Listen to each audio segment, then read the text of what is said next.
하나님 말씀은 창세기 19장 1절부터 11절까지 교독하시겠습니다.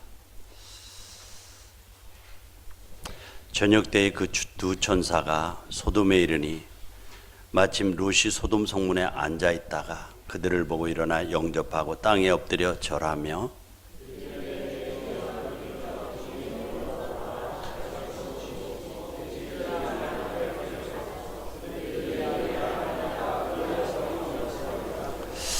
롯이 간청함에 그대야 돌이켜 그 집으로 들어오는지라. 롯이 그들을 위하여 식탁을 베풀고 모기병을 구우니 그들이 먹으니라.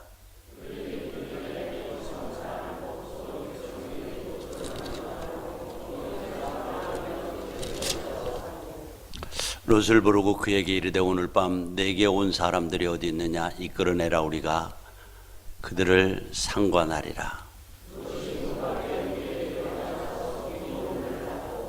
이르되 청하노니 내 형제들아 이런 악을 행하지 말라.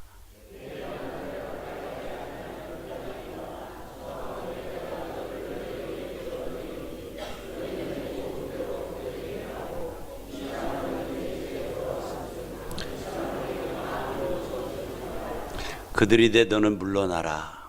또 이르되 이자가 들어와서 거류하면서 우리의 법관이 되려 하는도다. 이제 우리가 그들보다 너를 더 헤아리라 하고 롯을 밀치며 가까이 가서 그 문을 부수려고 하는지라.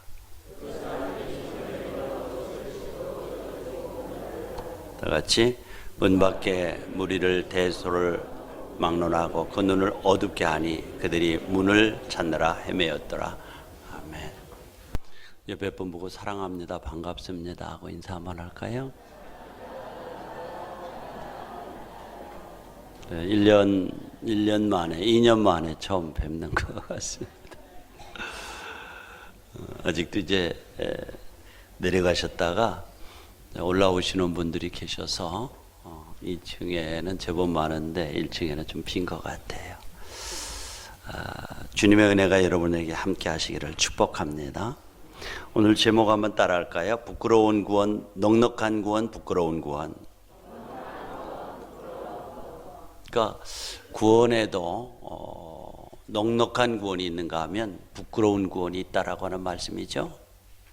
자, 구원은 뭐예요? 전적으로 하나님의 은혜입니다.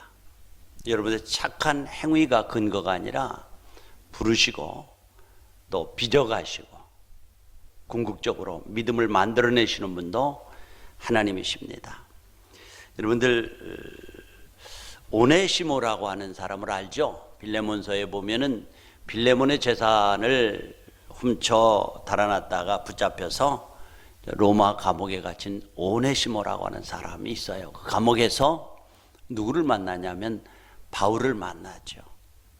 바울의 뒷바라지를 하면서 복음을 듣고 놀라운 회심을 합니다. 충성스럽게 회심을 하고 주님 앞에 신실한 하나님의 사람이 되었습니다. 그런데 바울이 빌레몬에게 편지를 쓰죠. 그 편지를 쓴 내용이 빌레몬서죠. 네, 빌레몬서. 거기 보면 원래 자네의 종이었던 이 오네시모를 당신한테 보낼 테니까 다시 한번 종으로 받는 것이 아니고 믿음의 형제로 받아주게. 그리고 오네시모가 우리 빌레몬 형제의 것을 좀 훔쳐서 달아난 것 같은데 그에게 빚이 있다면 내가 대신 갚아줄 테니까 오네시모를 용서하고 형제로 받아주게 하고 이렇게 보증을 해서 보냅니다. 이것이 뭐예요? 그 당시에 주인의 것을 가지고 달아났다면 사형에 해당하는 건데 그를 용서하고 형제로 받아주라고, 내가 빚을 대신 갚아주겠다. 바울이 그렇게 편지를 쓴 것이 빌레몬서예요. 그렇다면 이것이 바로 하나님께서 우리를 구원하시는 구원의 방법입니다. 우리의 의가 아니고요. 그래서 우리가 죄인인 우리가 죽음으로 갚아야 될 빚을 예수님을 통해서 대신 갚아주시고 천국 백성으로 저와 여러분들을 부르신 거예요. 우리는 단지 믿음으로 그 사실을 받아들이기만 하면 되는 것이에요. 그래서 말틴 루터라고 하는 종교개혁자가 이런 말을 했어요. 우리는 모두 주님의 오네시모다. 그렇죠? 빌레몬에게 빚져서 훔쳐다 사형 언도를 받아서 죽어야 되는데 바울이 내가 빚을 대신 갚아줄 테니까 이 오네시모의 죄를 용서하고 형제로 받아주게. 이것이 하나님이 저와 여러분들을 구원하시는 구원의 방편이에요. 이것을 알면 우리가 참 은혜의 자리에 들어갈 수가 있습니다. 바로 우리가 그 십자가의 날을 대속해서 죽으신 주님의 보혈을 믿고 의지하기만 하면 우리의 죄가 나에게 돌려지지 않고 누구에게요? 주님의 구자로 다 옮겨져서 대신 갚아준 구자로 옮겨 들어갈 것이고 우리가 주님을 찬양하게 될 줄로 믿습니다. 이게 구원의 방편이에요. 여러분의 도덕적인 행위나 윤리적인 행위나 이것이 근거가 됐다면 한 사람도 구원받을 사람 없습니다. 자, 그런데 성경은 구원 가운데도 넉넉한 구원과 부끄러운 구원 두 가지를 말하고 있어요. 고린도전서 3장에 보면은 누구든지 공력이 불타면 해를 받으리니 그러나 자기는 구원을 얻되 불 가운데서 얻는 구원을 갖는 것 같으리라. 넉넉한 구원이 있는가 하면 부끄러운 구원을 말씀하고 있습니다. 여러분들 넉넉한 구원을 받은 스데반 집사, 바울, 나사로 같은 사람들을 우리가 생각해 볼 수 있을 거예요. 그러나 여기 성경에 보면은 부끄러운 구원의 자리에 동참했던 롯을 우리가 생각해 볼 수가 있습니다. 어떤 사람이 밤에 차를 몰고 시내를 질주합니다. 정확한 규정과 속도, 신호등에 따라서 30km라고 쓰인 곳에는 30km, 50km라고 쓰인 것은 50km, 팻말이 나오면 거기에 따라서 운전을 해갔습니다. 그런데 어떤 지점에 이르니까요, 교통경찰이 멈춥니다. 그래서 면허증을 내놓으라고 합니다. 아니, 제가 교통법규를 참 잘 지키고 왔는데요, 한 번도 건널목에 빨간불이 켜졌을 때 건넌 적도 없고요, 신호등을 어긴 적도 없는데 어떻게 나에게 차를 멈춰서 면허증을 내라고 합니까? 하고 하면서 화를 냈습니다. 그때 경찰관이 말하기를, 선생님, 헤드라이트를 안 켰습니다. 전조등을 안 켰단 말이죠. 다른 차들이 켠 불빛에 헤드라이트를 비출 필요가 없이 잘 갔습니다. 다른 빛에 의해서 가는 거예요. 가로등이라든지 다른 차가 비추는 빛에 의해서 가기 때문에 내 차에 불이 켜있지 않은 것을 모르는 거예요. 여러분들, 우리가 자기 자신이 하나님을 신뢰하고 믿음으로 살지 않으면서도 다른 사람의 불빛을 따라가는 사람처럼 자신에게 속한 단체의 아주 열심인 신앙과 함께 어울려서 나는 좋은 신앙, 특별한 믿음을 가졌다고 착각하고, 어떤 사람은 내가 다니는 교회는 좋은 교회이기 때문에 나도 좋은 교인이라고 착각을 합니다. 그런데 주변들이 사라지고 홀로 남을 때 암담한 경험을 하는 미숙한 신앙인들이 있죠.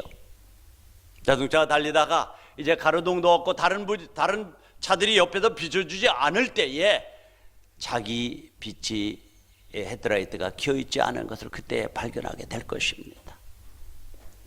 여러분들, 혹시 우리의 모습이 그렇지 않은지요?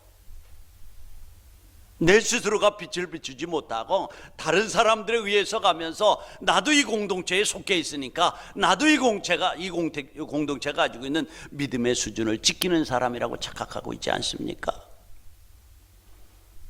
오늘 이 시간에는 여러분들의 믿음의 불이 켜져 있는가를 확인할 수 있는 시간들이 되시기를 바랍니다. 오늘 자신의 불을 켜지 못하고 옆에 있는 불을 켜고 같이 가면서 마치 나의 불인 것처럼 착각하며 가는 대표적인 사람이 누구입니까? 롯이지요. 이 사람은 아브라함이 믿음의 걸음을 걸을 때 옆에 서서 씩씩하게 걸으면서 나도 이 믿음의 반열에 서 있는 사람인 줄로 생각했습니다. 아브라함이 친척 본토를 떠나라고 합니다. 그런가 하면 갈 바를 알지 못했지만 날마다 하나님께 인도하실 때에 그 하나님의 인도를 받으면서 잘 달렸습니다. 그는 하나님께서 축복하신 땅에 아브라함이 믿음으로 사는 것을 보고 함께 걸었습니다. 영락없이 아브라함 수준의 믿음의 길을 가고 있는 사람처럼 보였습니다. 그런데 롯에게 문제가 생겼습니다. 지난주 시간에 말씀드렸던 것처럼 오늘 소떼와 양떼의 숫자가 많아져서 아브라함의 종들과 롯의 종들이 싸우잖아요. 그때 아브라함이 능동적으로 들어가서 양보하면서 자기의 길을 택하라고 했을 때 롯은 지체하지 않고 요단, 소돔과 고모라가 포함되어져 있는 요단들을 택해서 갔잖아요. 홀로, 믿음에 홀로 서게 된 거예요. 여러분들, 그런데 자기 삼촌 아브라함과 함께 살아왔기 때문에 하나님께서 기뻐하시는 것이 무엇인가, 선이 무엇인가를 대강 알았던 것 같아요. 소돔성에 가서도. 왜냐하면 베드로후서 2장에 보면 소돔 땅에 거하면서 그가 심령이 상할 정도로 고통을 받았다라고 한 것을 보면은 아브라함과 함께 하나님을 경외하는 삶 가운데 영향을 받았던 그 영향들이 남아 있어요. 근데 하나님은 없는 소돔과 고모라 성의 문화 속에 들어가니까 전혀 하나님의 질서가 아니고 세상의 질서예요. 하나님 없는 왕국이에요. 그러니까 아브라함으로부터 받았던 그 영향력 때문에 아마 이곳에 가서 아브라함을 따라서 자기의 믿음을 지키려고 하니까 세상 사람들에게 왕따가 당하고 이놈이 당신을 누가 재판장으로 세웠느냐 그러고 계속해서 고통을 당하는 롯의 모습을 보게 됩니다.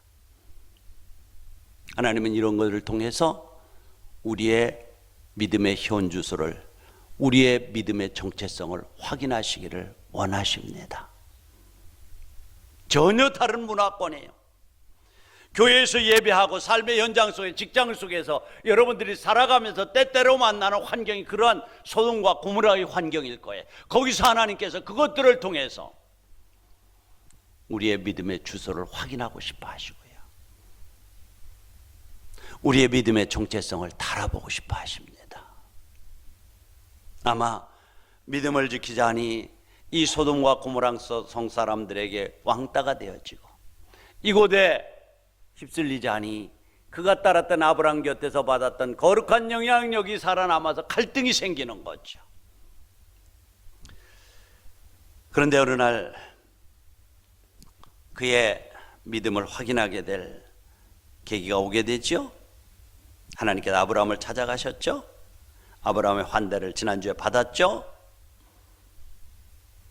그리고 아브라함에게 아들을 주시겠다는 약속을 거듭하면서 내가 하는 일을 나의 아브라함에게 숨길 수 있겠느냐? 내가 저 소돔과 고모라를 유황불로 멸망시키겠다.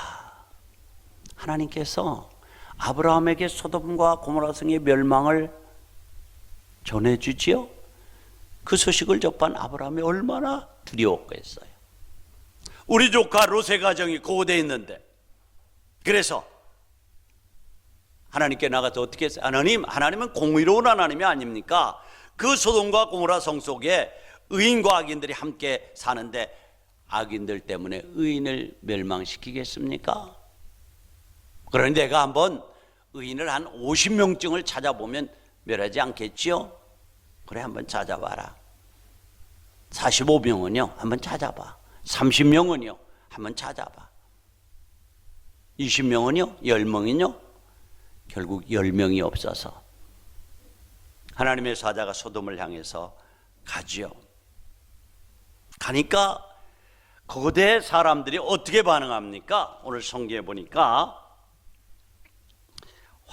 롯의 환대를 받으면서 그 당시에 이제 롯의 환대를 받는 것, 손님들을 대접하는 것, 이런 것들이 그 당시에 좋은 문화로 자리 잡고 있습니다. 그래서 3절에 보니까 롯이 간청함에 들어갔습니다. 성경학자들은 이래요. 두 천사가 1절에 보니까 소돔에 이르니 마침 저녁 때라고 하는 말이 있죠. 주경학자가 주경을 보니까 왜 저녁 때 하나님의 사자가 소돔과 고모라 성에 들어갔을까? 낮이 아니고. 그것은 그 주경학자는 이렇게 풀이해요. 사람의 진정한 모습들이 그 광란의 광기가 발휘되는 것이 어둠 속에서 발휘되기 때문에 진정한 그 시대의 그 도성의 문화를 보기 위해서는, 타락한 문화를 보기 위해서는 밤에 가는 것이 밤에 확인하기 위해서 갔다. 이렇게 주경학자들이 해석을 해놨더라고요. 밤에 간 이유가 그거래요. 낮에는 일하고 빛이 있으니까 광기가 잠재워지다가 밤이 오면은 그들의 광기가 광란이 발휘하는 작동하는 시간이기 때문에 그 시간에 보기 위해서 왔다는 거예요. 성경은 언제나 어두움은 원수마귀 사단이 활동하는 시간임을 우리에게 가르치고 있습니다. 롯이 환대하죠. 그리고 이제 맞아들였을 때에 4절에 보니까 그들이 듣기 전에 그 성사람 곧 소돔 백성들이 노소를 막론하고 원군에서 다 모여 그 집을 에워싸고 롯을 부르고 그에게 이르되 오늘 밤 내게 온 사람들이 어디 있느냐 이끌어내라 우리가 그들과 상관하겠다. 얼마나 타락한 도시인가를 성경은 말씀하고 있죠. 상관하겠다.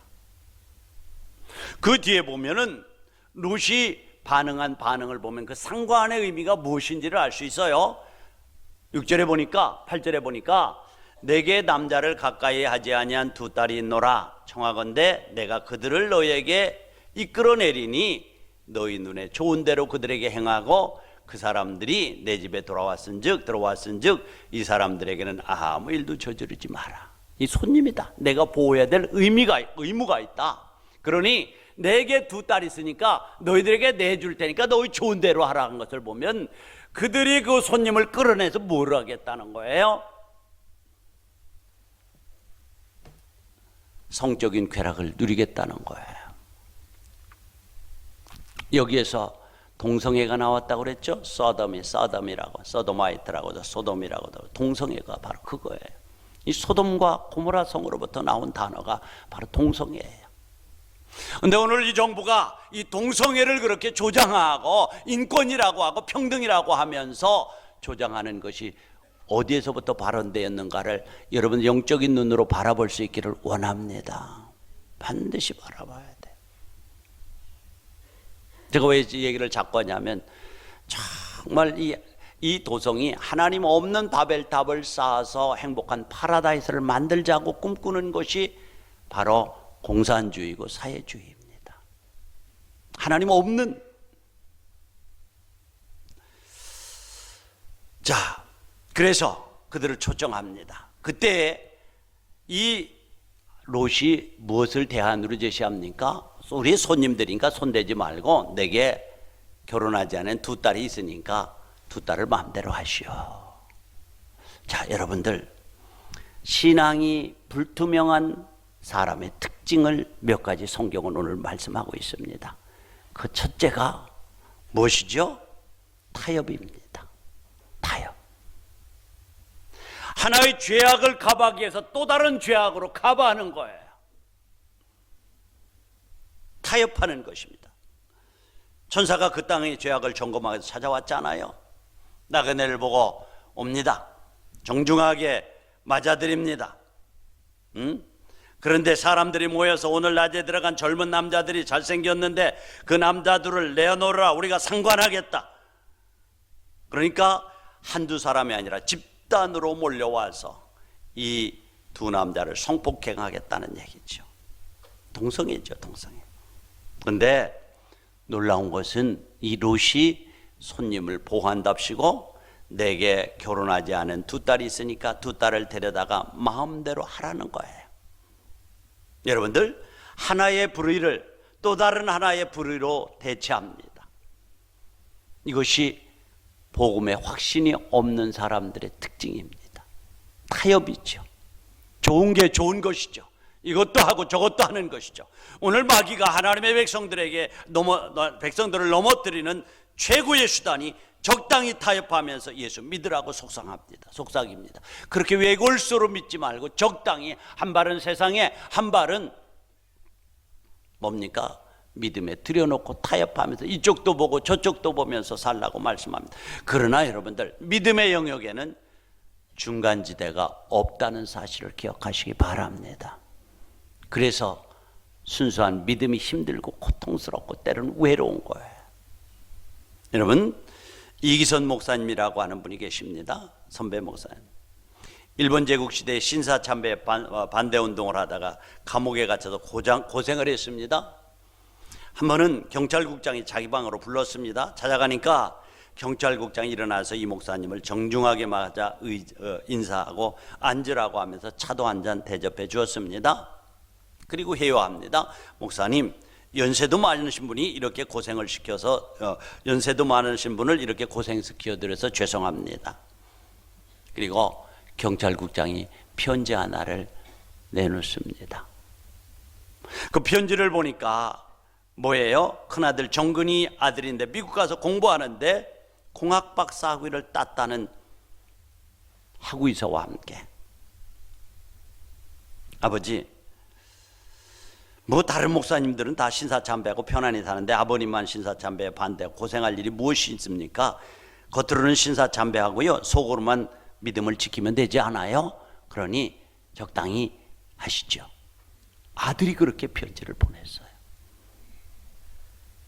자, 이 아들의 편지를 받은 아버지의 반응이 어땠을까요? 경찰국장이 묻습니다. 아드님 편지를 받으니 생각이 어떠하십니까? 이 목사님이 당당하게 말했습니다. 세상적 지식으로 말하면 나는 아들이 지식이 많지만은 아들은 세계가 알아주는 공학 박사이니 지식적으로 보면 내 선생격입니다. 그러므로 사제관계로만 본다면 그의 청을 들어주는 것이 옳을 것이고, 또 혈육관계인 부자지간의 입장에서만 생각해도 아들의 요청을 들어주는 것이 옳을 것입니다. 그러나 신앙적으로 말하면 이 사람은 평신도이고 나는 이 사람을 지도하는 목사입니다. 그러므로 이 신사참배 문제는 신앙에 관한 문제이므로 평교인인 아들이 아버지가 고생하는 것이 하도 딱해 보여서 철없이 하는 말이니 일고의 가치도 없습니다. 이렇게 대답했다. 오늘 가장 무서운 신앙이 저기 뭐예요? 죽이겠다는 거 아니에요? 뭡니까? 타협입니다. 적당히 타협하라고 하는 걸. 경찰국장이 자기의 뜻에 반하지만은 정말 위대한 목사님이로구나, 이런 생각을 중얼거렸다라고 합니다. 여러분들, 믿음으로 살면서 핍박을 받아도 늘 하나님 편에 서는 것이 진정한 믿음의 결단인 것을 믿으시기 바랍니다. 로마서 5장 3, 4절에 보면 우리가 환난 중에도 즐거워하나니 이 환난은 인내를, 인내는 연단을, 연단은 소망을 이루는 줄 알미로다. 다시 한번 다 읽어볼까요? 시작. 다만 우리가 이는 환난은 인내를, 인내는 연단을, 연단은 소망을 이루는.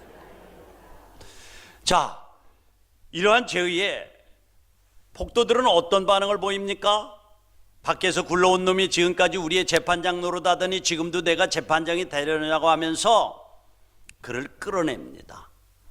그러니까 이것을 보면 롯이 소돔과 고모라 성에 가서도 그들의 의견에 호락호락하게 따라주지 않고 자기의 믿음의 정체성을 지키기 위해서 노력했다는 것을 볼 수가 있죠. 예, 이놈이 재판장 노릇했다는 거예요.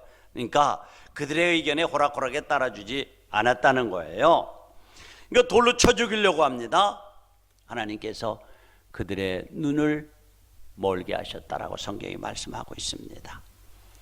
여러분들, 우리가 여기서 타협할 것인가 거부할 것인가 진지하게 물어봐야 됩니다. 상황에 맞는 가장 적절한 태도를 취하는 것이 오늘 사회에서 지혜로운 사람이고 칭찬 듣는 사람이고 앞으로 승진하는데 좋은 조건을 갖춘 사람이라고 칭찬합니다. 그러나 여러분, 상수가 있고 변수가 있습니다. 믿음 안에서 변해서는 안 될 것이 있고요, 변질될 수가 있어요.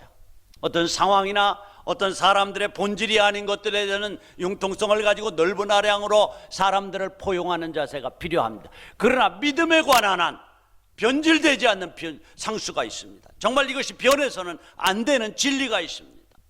그러나 다른 것들은 늘 변할 수가 있어요. 여호수아서 24장 15절에 보면 하나님께서 그들에게 말하죠. 자, 우리 한번 읽어볼까요? 시작.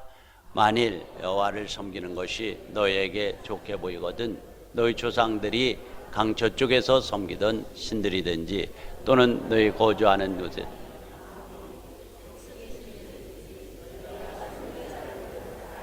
나와 내 집은 여호와만 섬기겠노라.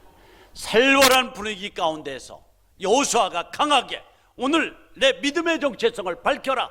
아모리 쪽에서 섬겼던 우상이든지 아니면은 하나님이든지 둘 중에 하나를 택해라. 중간지대는 없다. 나와 내 집은 하나님만 섬기겠노라.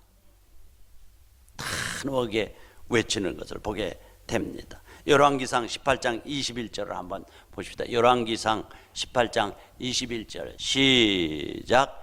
엘리야가 모든 백성에게 가까이 나가 이르되 너희가 어느 때까지 둘 사이에서 머뭇머뭇하려느냐. 여호와가 만일 하나님이면 그를 따르고 바알이 만일 하나님이면 그를 따르지라 하니 백성이 말함에도 대답하지 아니하는지라. 교회에 다니는 것이 아니라 하나님께서는 우리에게 그 믿음의 정체성을 확인하시는 때가 있다니까요. 오늘 로데게 가서 그런 믿음의 정체성을 물으시는 거예요. 로마서 10장 10절에 보면 사람이 마음으로 믿어 의에 이르고 입으로 시인해서 구원에 이른다라고 말씀을 하고 있어요. 시인이라고 하는 것은 구체적으로 자기의 정체성을 드러내는 것입니다. 자기가 손해볼 환경에서도 당당하게 내가 예수 믿고 구원받은 하나님의 백성이라고 하는 자기 정체성을 드러내는 것이 바로 신앙인의 자세인 거예요. 그런가 하면 우리가 그 정체성을 드러낸다라고 해서 편협한 배타주의를 경고하고 있습니다. 누가복음 9장 50절에 보면 금하지 말라. 너희를 반대하지 않는 자는 너희를 우애하는 자다. 바울도 그랬어요. 감옥에 갇혔을 때 어떤 이들이 투기와 분쟁으로 예수 그리스도를 전파한다는 소식을 접했을 적에 바울은 거기에 대해서 뭐라고 하는지 아세요? 빌립보서 1장에 보면 무슨 방도로 하든지 전파되는 것은 그리스도이니 이는 내가 기뻐하고 또한 기뻐하리라. 18절에 보면 편협한 배타주의를 반대하는 거예요. 그러니까 우리가 예수 믿는 사람들이 다른 것과 틀린 것을 구별하는 거예요. 다른 것, 다름에 대해서는 넓게 용납하는 자세를 필요합니다. 그러나 성경적인 진리에 의해서 반대되는 것은 노라고 말할 수 있는 분명한 자기 목소리를 낼 것을 성경이 말씀하고 있습니다. 여러분, 아수르가 이스라엘을 점령한 뒤에 사마리아 북쪽 이스라엘로 이주시킨 이방 백성들이 자, 우리 같이 살으니까 우리의 신도 섬기고 동시에 여호와도 섬기면서 혼합주의 신앙을 가집시다라고 그들이 제의합니다. 그러나 우리는 단호하게 거절하는 겁니다. 혼합주의나 다원주의에 대해서 머뭇머뭇해서는 안 되는 거예요. 이런 분명한 정체성에 관해서 우리가 함께하지 않는 자는 하나님을 반대하는 자라고 분명히 말씀하고 있습니다. 그러나 우리는 넓은 아량을 가지고 변수에 대해서는 받아들이고 용납하는 거예요. 이것이 우리가 가져야 될 자세입니다. 자, 그리고 나서 천사가 뭐라고 말합니까? 너는 지금 빨리 떠나라. 조망치되 뒤돌아지 말아라. 뒤돌아보지 않되 평지에 있지 말고 산으로 올라가라. 하나님의 무서운 재앙이 이 땅에 임한다 라고 했더니 이제 롯이 어떻게 반응합니까? 자, 빨리 가라. 이거 불로 심판한다.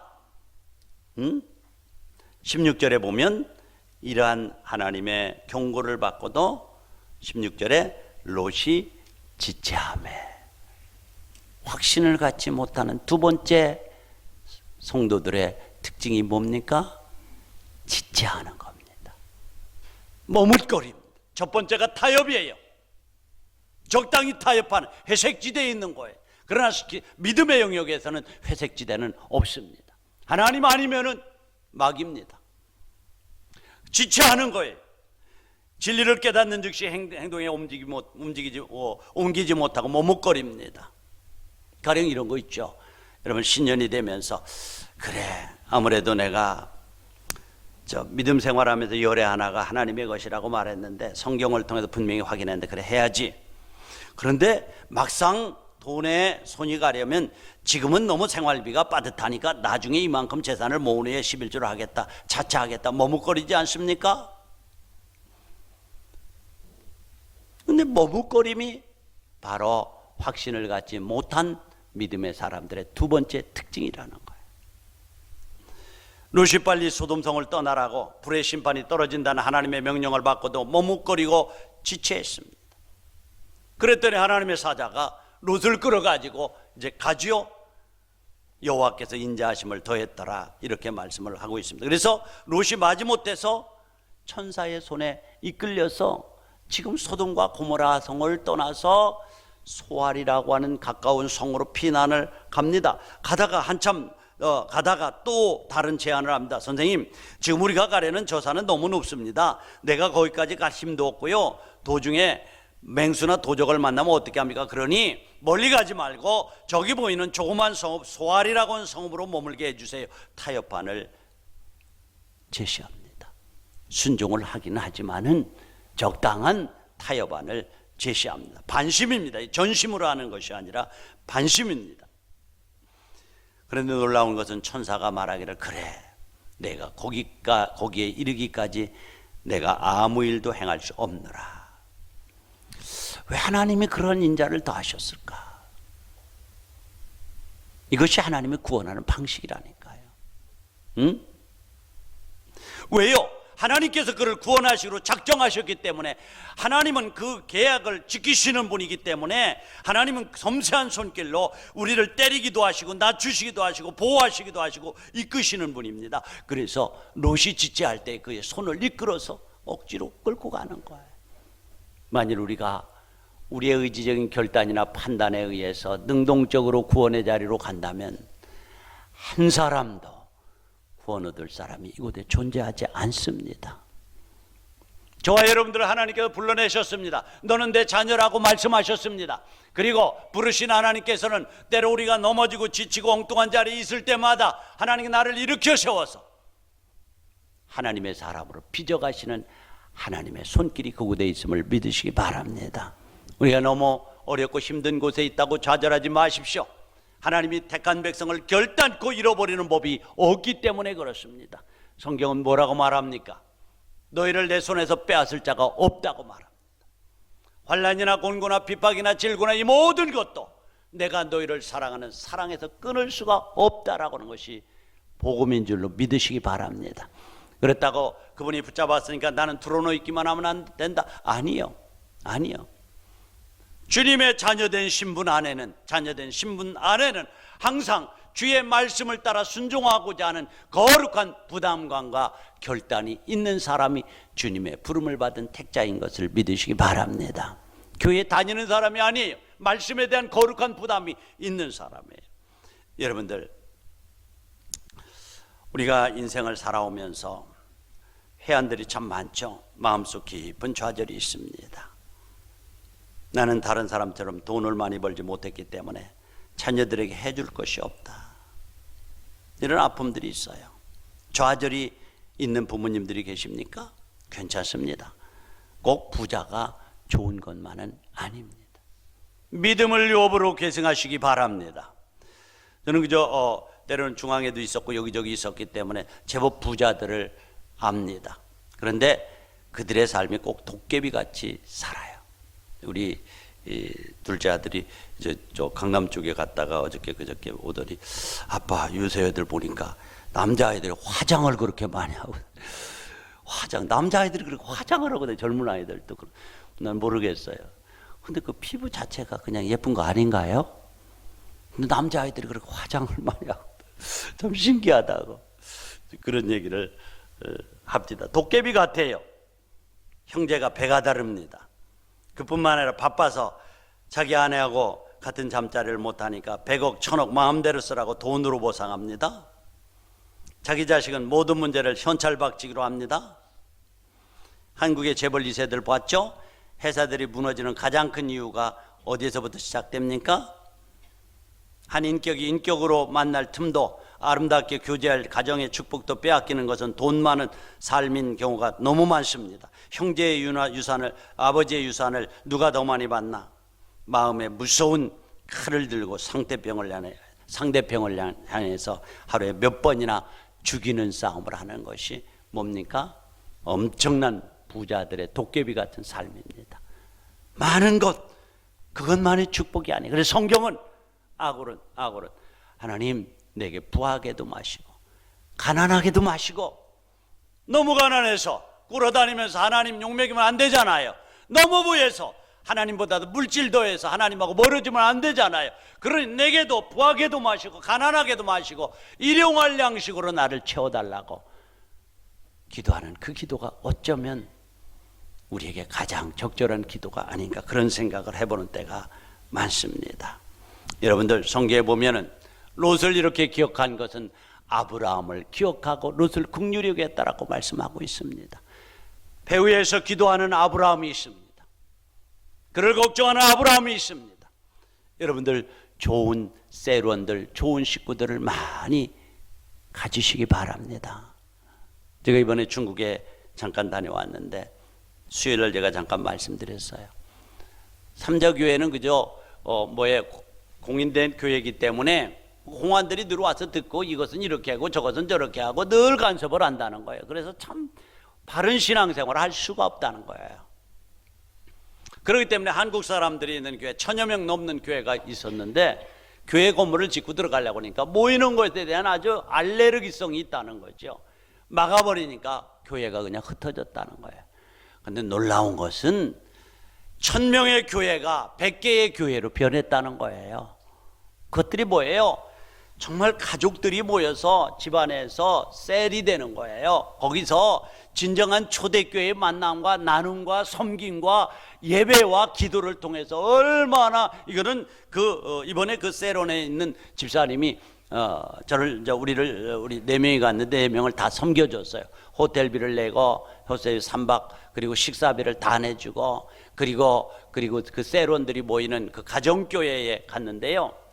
정말 따뜻해요. 음식들을 지방 음식을 얼마나 맛있게 만들어냈는지 제가 사진을 찍어 왔어요. 그리고 이것들이 남이 아니라 같은 식구라는 거예요. 식구. 그 중에 어려운 사람이 있으면 좀 여유 있는 사람이 돈을 더 많이 해가지고 애들을 학교에 보내는데 같이 보낸다는 거예요. 그러면서 이 믿음이 없으면 살아갈 의미가 없습니다. 이번에 놀라운 사실을 보고 왔습니다. 얼마나 뜨거운지 몰라요. 그렇습니다. 여러분들 이렇게 중보하는 사람이 있다는 것, 곁에 좋은 사람이 있다는 것, 얼마나 놀라운 축복인지 모릅니다. 믿음의 동역자들을 곁에 많이 두시고 여러분들도 그들을 위한 중보자들이 되시기를 축원합니다. 삭막해요. 돈이 있어도 삭막해요. 같이 진정한 마음을 터놓고 얘기할 사람은 없어요. 여러분들 돈 떨어지면 다 멀리 가버립니다. 원수 돼버립니다. 그러나 예배 공동체는, 하나님 중심의 공동체는 그래서는 안 돼요. 그런데 사위들에게 그 사실을 전했을 때 사위들이 뭐라고 말하죠? 농담으로 여겼더라. 농담으로 여겼더라. 14절에 보니까 롯이 나가서 그 딸들과 결혼할 사위들에게 말하여 이르기를 여호와께서 이 성을 멸하실 터이니 너희는 일어나 이곳에서 떠나라 하되 그 사위들이 농담으로 여겼더라. 농담으로 여겼더라.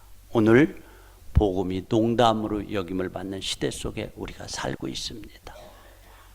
그러나 분명한 것은 하나님의 심판이, 우리가 어떤 반응을 보이느냐에 따라서 심판이 움직이지 않고 하나님은 하나님의 타임 스케줄대로, 계획대로 그의 역사를 진행시키시는 분임을 믿으시기 바랍니다. 때가 됐습니다. 하나님께서 불꽃을 내려서 유황불로 소낙비처럼 내려서 결국 소돔과 고모라 성이 멸망하고 말았습니다. 학자들은 이 성경의 역사를 캐내기 위해서 사해가 아마 그곳이 되었을 것이라고 하면서 그 시대의 문화들을, 그 시대의 유적들을 발굴하는데 그때의 유적들이 지금 많이 나오는 것 같아요. 4천년 전의 얘기입니다. 그러나 여러분, 성경은 온 땅이 불로 멸망할 때가 온다고 말씀하고 있습니다. 불의 심판을 분명히 말씀하고 있어요. 노아의 홍수로 세상을 심판하신 후에 무지개를 보여주시면서 이제는 물이 아니라 불로 심판은 4천년 전의 얘기입니다. 그런데 여러분들, 이 아토모스라고 하는 말이 어토믹이라고 하는 원자라고 하는 말입니다. 심판이 무지개를 보여주면서 홍수의 심판이 없을 것을 말씀하셨습니다. 그러나 불의 심판을 말씀했습니다. 그때 사람들은 불의 심판이요? 어떻게 사람을 그 많은 사람 불러요?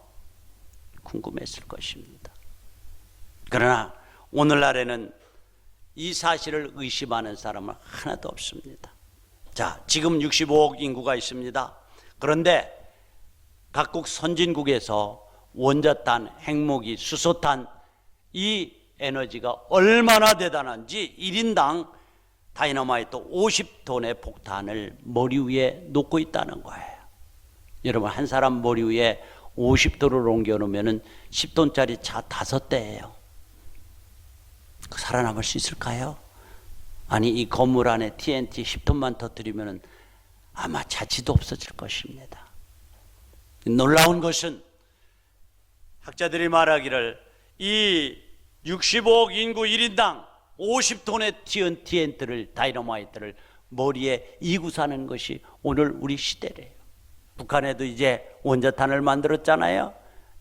인도에도 파키스탄에도 이스라엘도 원자탄이 있잖아요. 공인되지 않은 많은 나라들이 원자탄을 만들고 있잖아요.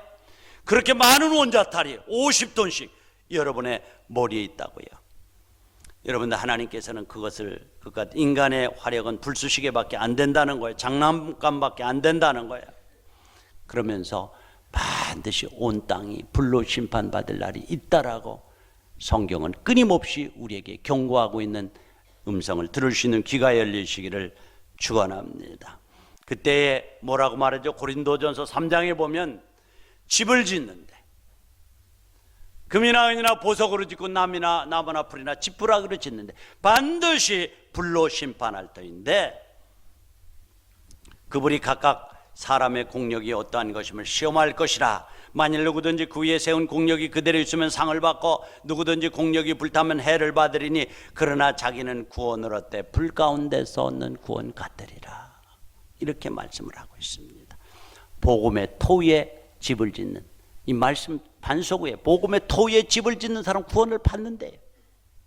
그런데 그 집의 양태가 각각 다르대요. 어떤 사람은 금이나 은이나 보석으로 따서 불에도 타지 않는 집을 짓는 사람이 있는가 하면, 어떤 사람은 나무나 풀이나 지푸라기로 집을 지어서 그럴듯하고 쉽게 짓지만은 그러나 반드시 불로 그 진위를 점검할 때가 있다라고 말합니다. 롯이 아브라함을 따라다닐 때는 아브라함을 따라서 있기 때문에 그의 믿음도 아브라함의 수준으로 착각을 했습니다.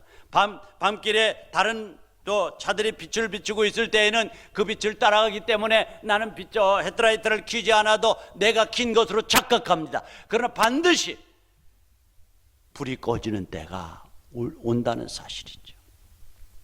아브라함의 곁을 떠난 때가 왔습니다. 소돔에서 그는 그의 믿음을 지키기에 여간 힘들지 않았습니다. 그래서 뭐예요? 타협을 했습니다. 그래서 부름을 받고도 머뭇거림이 있었습니다. 확신하지 못하는 신앙의 특징이 이것이라면, 오늘 구정 첫째 주를 보내는 여러분들, 오늘 롯의 모습을 보면서 오늘 저와 여러분들의 모습이 이 가운데 투영되어 있지 않은지를 살펴보면서 어떤 상황에서도 나는 주님의 거룩한 명령을 지켜서 믿음의 정체성을 바로 드러내면서 살 것을 다짐하는 이 구정이 되기를 주님의 이름으로 축원합니다.